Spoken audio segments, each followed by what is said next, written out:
بسم الله الرحمن الرحيم جمعة وناكسن ومدى الصومالي ميل كستي جوجان waxaan ku salaamayaa assalaamu calaykum waraxmatullaahi wabarakaatuh waxaan rabaa marka inaan ka hadlo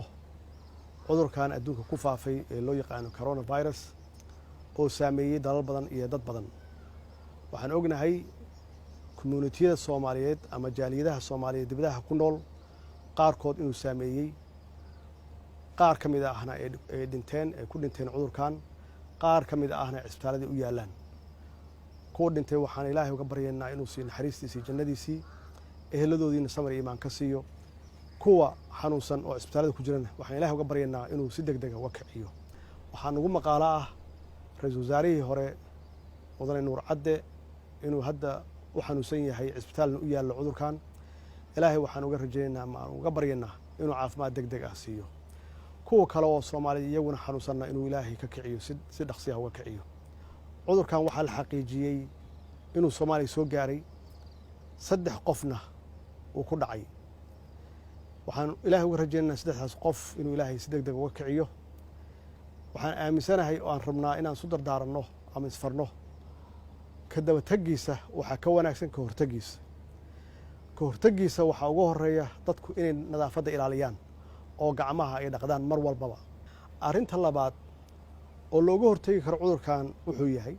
in la kala durugsan yahay marka la wada joogo uu jiro space ama distance uu jiro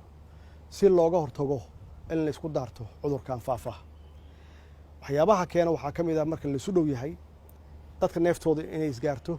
in la isku qofaco ama la isku hintiso marka taas loo baahan yahay dadku inay kala durugsan yihiin oo space jiro tan saddexaad oo muhiimka waxay tahay haddii qofku uu kari karo inuu gurigiisa joogo uusan ka soo bixin hooygiisu ka soo bixin waxyaabaha ugu badan oo la isqaadsiyo waxa way baabuurta la isla soo fuulo iyo meelaha mujtamacu isugu yimaado waxaan kale ka dardaarmayaa dadku inaysan isugu imaan meelaha lagu kulmo ama meelaha bulshada isugu timaado maxaa yeelay meelaha ugu badan oo dadku ay ku kala qaadaan waa isu imaanshaha iyo soo dhawaanshaha waxaan ugu baaqayaa ummadeena meel kasta ay joogaan inaan cududeena isu geenno awoodeena isu geenno aan u wada jirno aan u midowno sidii aan uga hortagi lahayn cudurkan faafitaankiisa ummadda Soomaaliyeed meel kasta ay joogaan dibadda iyo gudahaba waxaan ugu baaqayaa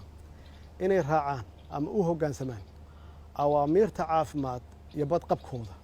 oo ah inay joogaan guryahooda Ilaahay waxaan ka baryaynaa cudurkan meel kasta ku faafay adduunka inuu Ilaahay ummadeena ka badbaadiyo